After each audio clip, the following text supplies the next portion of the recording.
I never really had God in my life. I went to church when I was a kid, but it was mainly to like get out of the house, away from my parents. It wasn't because I truly was seeking a relationship with Jesus. I didn't know until later on what that felt like.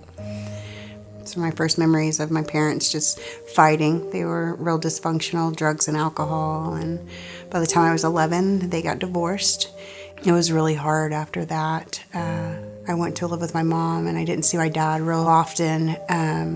And so like there was kind of like this empty spot in me. And I remember about the age of 13, I started seeking attention from guys, started dabbling in drugs. I started doing meth on a daily basis.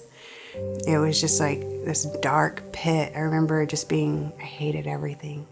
On October 4th of 2016, the drug task force came in and kicked the door in, and they took my son. I was unfit for being a mom at that time.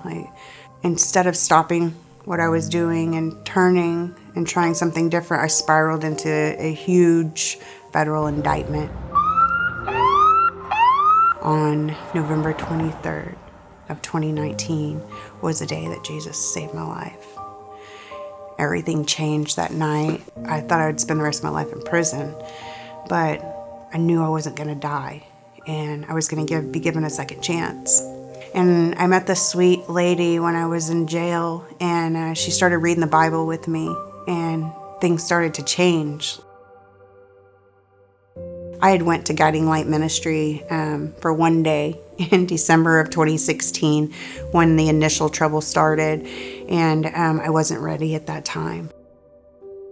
On March 13th of 2020, I was released on pretrial on the federal charges to Guiding Light Ministry, and some crazy events happened over the next 3 years, but they dropped my charges down in Texas.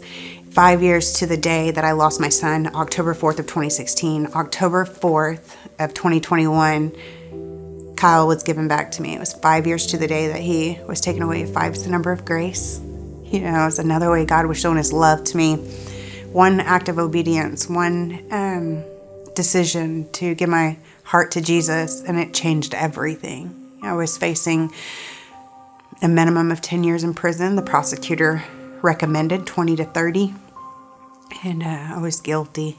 I'd done the crime. I was involved in some pretty bad stuff. I was a drug addict. I was lost, but it was like Jesus stood between me and that judge and took those charges for me. And when I faced that judge, he was like, I don't know why I'm doing this, and we'll never know what your secret was on how you did this. And I said, it's not a secret, it was God.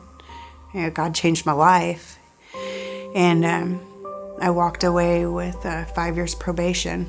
I always thought I was just gonna be Krissy the drug addict, you know, like I didn't see a future.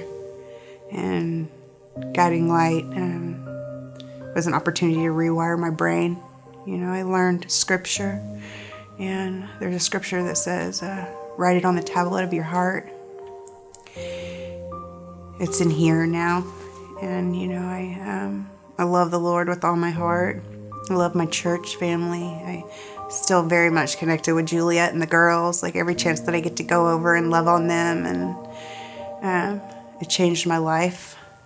Yeah, I love it.